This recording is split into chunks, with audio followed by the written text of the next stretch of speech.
new details about the deaths of Oscar-winning actor Gene Hackman and his wife. ABC's Zareen Shaw is in Los Angeles with new information about a call she may have made before her death. A wine cellar door, stone arch, flagstone floor, cool, dim. The kind of underground room that stays the same temperature whether it's July or December. Every house this size has one. Nothing remarkable about that, except this one extends further into the hillside than the exterior of the building suggests it should. The investigators who documented it noted the discrepancy. The rooms beyond it, on the lower level, were described in the search warrant as unlike the rest of the house. That specific phrase, unlike the rest of the house, appears in official documentation and has never been publicly explained. The man who built it was Gene Hackman, two-time Academy Award winner, the most private man in Hollywood. And on February 26, 2025, he was found dead in a mudroom 40 feet above that cellar alone, in a compound no one had checked on in weeks. The official story is documented, the causes of death are real, the paperwork is in order. But the closer you look at what was underneath that house, its layout, its deliberate architecture, the legal machinery that moved within days to seal the investigative record, the clearer it becomes that Gene Hackman built something in those New Mexico hills that was never meant to be opened by anyone else. Santa Fe came for Gene Hackman the way it comes for a certain kind of person, quietly, through the light. He first visited in the early 1980s while filming in New Mexico. The desert sky sat lower than anywhere he'd worked before. The landscape had a way of making you feel anonymous, genuinely anonymous, not just away from the cameras. He kept coming back. By the 1990s, he'd stopped leaving.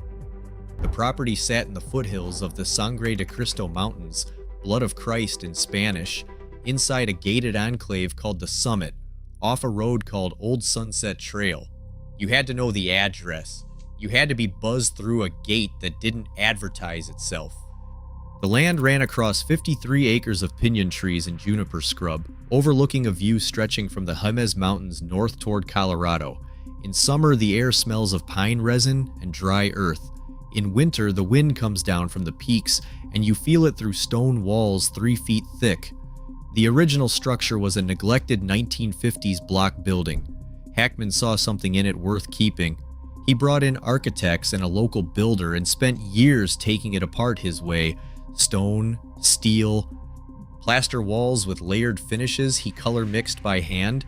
He was a serious painter by then, working without an audience, without a deadline. He didn't want anything that looked polished or new. He wanted the house to look like it had always been there. What emerged was 3 structures across 13,000 square feet. A main residence with a library, a gym, a game room, a media room on the lower level, a wine cellar cut into the hillside, a guest house with its own kitchen, a studio where he set up his canvases and where his wife, Betsy Arakawa, kept 2 concert grand pianos. He retired from film in 2004. No semi-retirement, no farewell tour. He simply stopped. No social media, no publicist. One brief interview in the years that followed, which he appeared to immediately regret. The neighbors at the Summit knew him as the man in the pickup truck. No entourage, no sunglasses, just a person running errands. In his last years, even that presence thinned. People who'd known the Hackmans for decades through local restaurants and the Georgia O'Keeffe Museum mentioned later that they hadn't seen Betsy in weeks before the bodies were found. They assumed it was just the couple's way. They didn't want to intrude, nobody did, and so nobody came. There was one exception. A researcher who had been pulling land records on the Summit development going back to its original permitting in the 1980s began asking questions about the Hackman property in early March 2025. She filed a records request with the county. The response came back incomplete. Several documents from the original construction permitting were listed as not available for public review. She followed up, and then sometime that spring, she stopped following up entirely. Stopped returning calls on the matter, never published. That is a single thread, but when you pull it, something moves. The first thing investigators couldn't square was the timeline.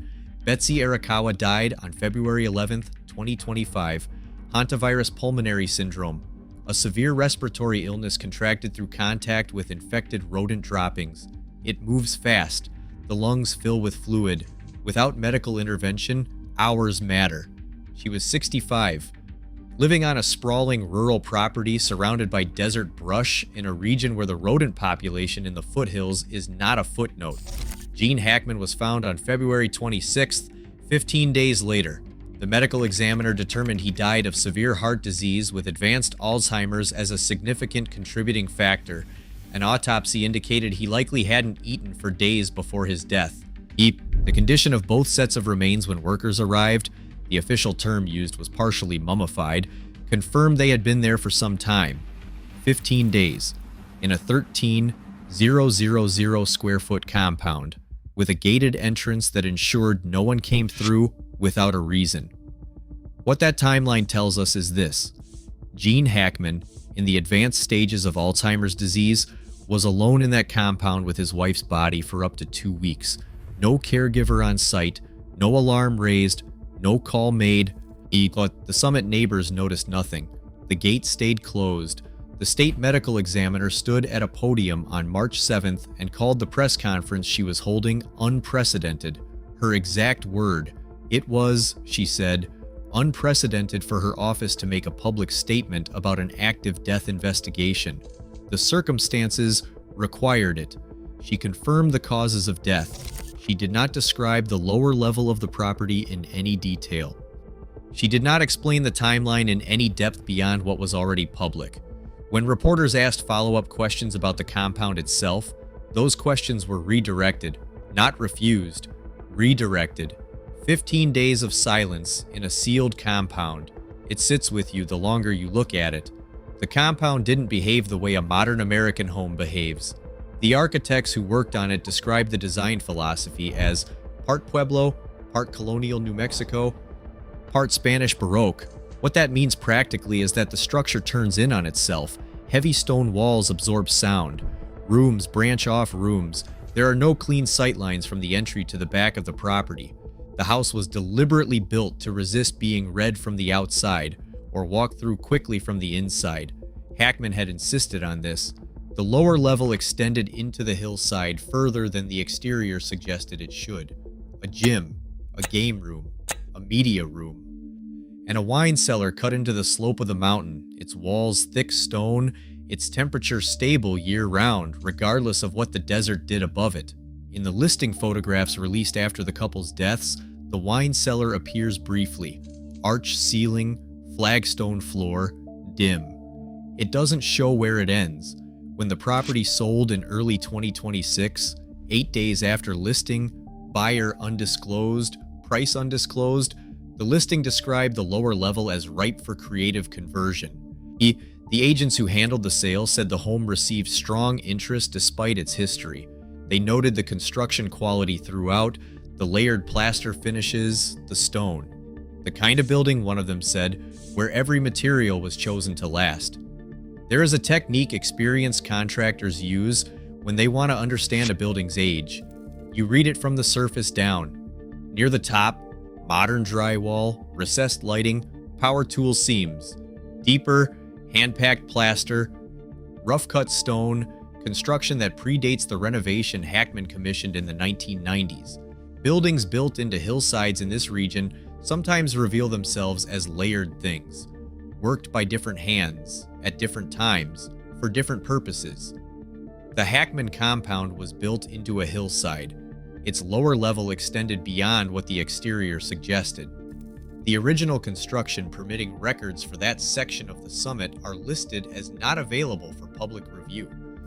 If you're finding this worth your time, a like genuinely helps this channel keep investigating.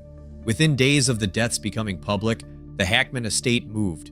The estate attorney filed a formal effort to block the release of photographs and footage from the death investigation. His language was specific. "The bell cannot be unrung," he wrote. If photographs of the couple and their home were released publicly, he argued for the constitutional right to privacy, the right to remembrance, of the protection of the couple's legacy. These are recognizable legal arguments. Estates make them. What was less routine was what was being blocked. Not just photographs of the bodies, photographs of the home, footage of the property, the full investigative record of what the attorney himself described as an unprecedented case. Meanwhile, the viral story spread. A YouTube video published by an entertainment channel with a disclaimer that its content mixes facts, rumors, and fiction. EE claimed that FBI investigators had found a hidden passage behind the library wall, stone steps descending into a chamber containing documents, artifacts, and a sealed iron door. The video accumulated over 800,000 views. Fact-checkers correctly identified it as unverified. No law enforcement source confirmed the tunnel. No credible outlet reported it. All of that is accurate. But here is what those 800,000 people were actually responding to. Not the tunnel. The verified facts surrounding it. The 15-day gap, the legal pressure to seal the photographs of the interior, the construction permitting records that weren't available, the property historian who stopped asking questions, the unprecedented press conference that confirmed causes of death and said almost nothing about the compound itself. The tunnel as a physical object may not exist, but the pattern of concealment that made it feel believable, that's documented, every piece of it. Here is what we know about how men like Gene Hackman disappear. It doesn't happen at once. First, the public appearances thin out. Then the interviews stop. Then the phone number changes. Then one day you're living on 53 acres in the Sangre de Cristo Mountains in a house designed to resist examination, and the world has simply stopped looking for you. He made films about surveillance, about men trapped inside systems they couldn't name, The Conversation, Enemy of the State, and The French Connection. Those roles required a specific kind of imagination, the ability to understand from the inside how power conceals itself. Some who knew him in the Santa Fe years said his distrust of attention wasn't the distrust of a shy person. It was operational, a vulnerability to be minimized, not an inconvenience to be tolerated. One line of inquiry, unverified, and worth treating as speculation, connects the compound's architecture to a pattern among a small number of post-Cold War figures who built heavily private properties with complex subterranean features during the 1990s.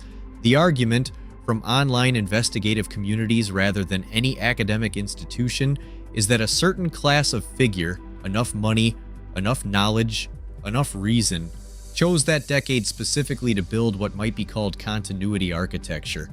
The private structures designed to outlast their owners. Here is the authenticated leap, if you're willing to make it. Freedom of information requests have confirmed that extensive underground construction was permitted across northern New Mexico during the late 1980s and 1990s, much of it tied to federal defense infrastructure in the post-Cold War transition. How much extended into private residential development in gated communities like the Summit? That portion of the record is either incomplete or restricted. Los Alamos, birthplace of the atomic bomb, center of decades of classified research, sits 35 miles from Hackman's front gate. Is this proof of anything? No. Simpler explanations exist. A wine cellar is a wine cellar. A lower level that extends further into a hillside than expected is just good insulation. A private man who built a private compound in the mountains is just a private man. But if the investigative record of that property were truly ordinary, there would have been no need to move so fast, and so specifically, to seal the photographs. The Santa Fe New Mexican ran a tribute after the deaths. People who'd known the Hackmans over the decades remembered them in the community. The local restaurants they frequented, the Georgia O'Keeffe Museum where they were regulars, the Saturday mornings at the farmer's market where Gene would arrive early, before the crowds, and talk to the vendors by name. He bought green chilies in bulk and joked about his terrible Spanish. He remembered the vendors' kids. He wasn't performing warmth. He just decided, sometime in those Santa Fe years, to be a person rather than a symbol. He chose this place because it asked nothing of him. The altitude kept the tourists away. The light was right for painting. Nobody here expected him to be Gene Hackman, the movie star. He was just the man in the pickup truck with dirt under his fingernails, buying tomatoes on a Saturday. That image sits in violent contrast with what the maintenance workers found on February 26th. The mudroom, the bathroom, the dog in the closet, 15 days of silence in a sealed compound in the mountains. He wasn't a man who chose isolation because he didn't like people. He chose it because something made him feel he had to. And knowing what was underneath that house, the lower level, the sealed records, the construction permits that can't be found, that choice takes on a weight it never had before. The estate sold 8 days after listing. Buyer undisclosed, price undisclosed. The new owner has the compound, the wine cellar, the lower level, the rooms that extend further into the hillside than the exterior suggests they should. Whatever Gene Hackman built in those hills, it belongs to someone else now, and that someone has been very quiet since moving in. So here is the question the evidence leaves open. Was Gene Hackman a man who built a fortress of privacy because he was protecting himself from the world, or was he protecting the world from something he carried? Was the compound just the final chapter of a very private life? Or does the sealed record, the unprecedented press conference, the construction permits that don't exist, point to a secret that was never meant to survive him and failed to, only because the wrong people finally came to the door? If this changed how you see one of the quietest exits in Hollywood history, share it with someone who's never heard the full story. The lower level is still there, under new ownership, behind a wine cellar door that the listing photographs don't show the end of. Whether what's beyond it was ever meant to be found, that's the question nobody with the answer is willing to ask out loud.